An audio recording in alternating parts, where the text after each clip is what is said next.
Bonjour à tous, donc nous sommes le 22 octobre. Aujourd'hui c'est la Soulenque, c'est-à-dire c'est le dernier jour des vendanges.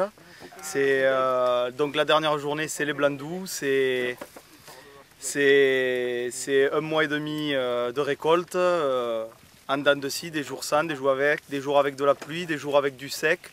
Et aujourd'hui, donc après une semaine de fort vent d'automne, c'est-à-dire un grand vent de sud qui a assaini les vignes, on ramasse donc les blancs doux. Voilà. La caractéristique de cette année 2012, principalement pour nous vignerons, c'est une baisse de la quantité.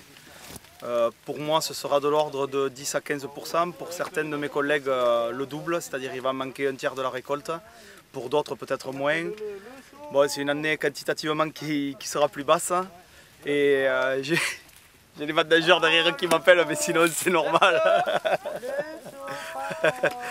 Donc la dernière journée, c'est toujours la bonne humeur. On a fini de rentrer la récolte. Bon, voilà, on a eu des gros degrés. Il a fallu attendre, il a fallu être patient pour arriver à la qualité qu'on espérait.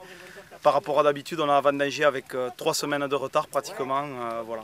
Aujourd'hui, donc dernier jour, nous vendangeons les blancs doux.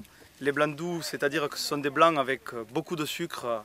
On bloque la fermentation avant la fin pour garder beaucoup de sucre dans le raisin. Donc il faut attendre très tard pour avoir un maximum de sucre, que les vins se concentrent, que les raisins se concentrent, qu'ils se concentrent soit par le soleil et le vent, soit par ce qu'on appelle le botrytis, c'est donc un champignon qui vient absorber l'eau, fragiliser le raisin et le faire se concentrer, ce qui est le cas cette année. Les blancs doux, c'est une caractéristique du Gaillacois, donc on le fait à base de Mauzac, le Mauzac qui est vraiment un emblème de notre appellation, et ensuite de Loin de l'Œil et de Muscadelle.